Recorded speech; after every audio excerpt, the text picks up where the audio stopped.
Puis qui dit vacances de Noël dit aussi repas de fin d'année, évidemment. Et oui, alors on connaissait le sel de Guérande pour assaisonner les plats. Et bien voilà maintenant le caviar de Guérande. Un lycée agricole vient d'en produire quelques kilos justement pour les fêtes.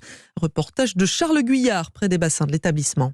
Ça, c'est un petit esturgeon d'1 an. Au fond de l'épuisette de Lens s'élève en première année d'aquaculture un spécimen sibérien d'une trentaine de centimètres. Faut pas faire d'erreur, car si on perd une production, c'est un très long cycle et donc à remettre en place, c'est compliqué. Et c'est surtout un gros manque à gagner, car si on bichonne des esturgeons, évidemment, c'est pour faire du caviar. À Guérande, le lycée agricole Olivier Guichard est le premier en France à s'être lancé dans ce produit de luxe. Frédéric Bory, proviseur adjoint. On a réussi à récolter à peu près 3 kilos de caviar, vendu au marché Noël de l'établissement, qui est quand même à 1500 € du kilo. Cet argent est réinvesti dans des projets pédagogiques, pour des sorties ou du matériel. Une manne financière néanmoins toute relative, un esturgeon ne produisant qu'à partir de 7 ans, les coûts d'entretien ou de nourriture ne sont pas négligeables. Mais au-delà des recettes, il y a un vrai projet éducatif. Pierre Garcia, enseignant. Pédagogiquement, c'est intéressant parce que ça nous permet d'avoir des poissons sur une longue durée et de former les élèves à différents stades d'élevage. On essaie de leur donner des compétences dans plein de domaines différents et en fait, l'esturgeon en fait partie. Et un débouché plutôt dynamique en France, deuxième producteur mondial de caviar après l'Italie. Le reportage de Charles Guyard.